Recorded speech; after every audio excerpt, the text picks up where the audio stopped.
మనం శరీరపరంగా మనం ఆలోచనలు చేయకూడదు. ఆత్మ సంబంధంగా లోబడినప్పుడు ఖచ్చితంగా దేవుడే కదులుతాడని దేవుడు మాట్లాడినప్పుడు కూడా శాతాన్ ఏం చేస్తంటే మనల్ని శరీరపరంగా ఆలోచింప చేయడానికి చూస్తుంది. ఆత్మపరంగా నిన్ను ఆలోచించనివ్వదు. శరీరపరంగా నిన్ను పడగొట్టాలని చూస్తుంది. శరీరాన్ని దేవుడు ఏం చేస్తున్నాడు? నిన్ను నలగొడతాడు. యేసు ప్రభువు వారి పరిచర్యకి మొదలయ్యేటప్పుడు 40 దినాలు ఉపవాసం ఉన్నారు. ఎందుకున్నారు అంటే ఆత్మను సిద్ధపరచుకోవడానికి.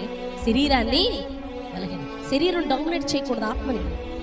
ఆత్మే శరీరాన్ని డామినేట్ చేయాలి. కాబట్టి ఈ శరీరాన్ని నలగొట్టుకోవడానికి ఆయన ఆత్మానుసారంగా పరిచర్యకి సిద్ధపడుతున్నప్పుడు శాతాన్ ఎంత తెలుగుగా మాట్లాడుతుంది చూడండి. ఆయనకు అప్పుడు ఏది అవసరం? శరీరం నలుగుతున్నప్పుడు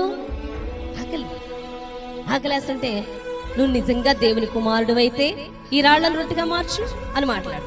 మరి ఏమన్నారు? శరీరపరంగా బలంగా ఉన్నారా?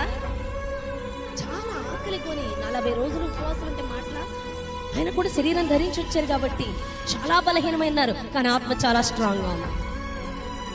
రొట్టె వల్ల కాదు కానీ దేవుని నోట నుండొచ్చు మాట వల్ల జీవిస్తాం. మనం ఫుల్గా తింటే ఏమని చెప్తాం? శ్రమలు మహదానందమని ఎన్నుకొని అనేకులు తమ జీవితాలను అప్పగించుకున్న వాళ్ళు ఉన్నారండి. ఎందుకంటే ఇక్కడ ఎంత నలపబడతావో అంత పరిమళించబడతావో, ఇక్కడ ఎంత శ్రమ పడతావో పరలోకములు అంత ఫలం ఉంటుంది. అది ఎరిగి అనేకులు చనిపోవడానికి ముందుకెళ్ళిపోయారు.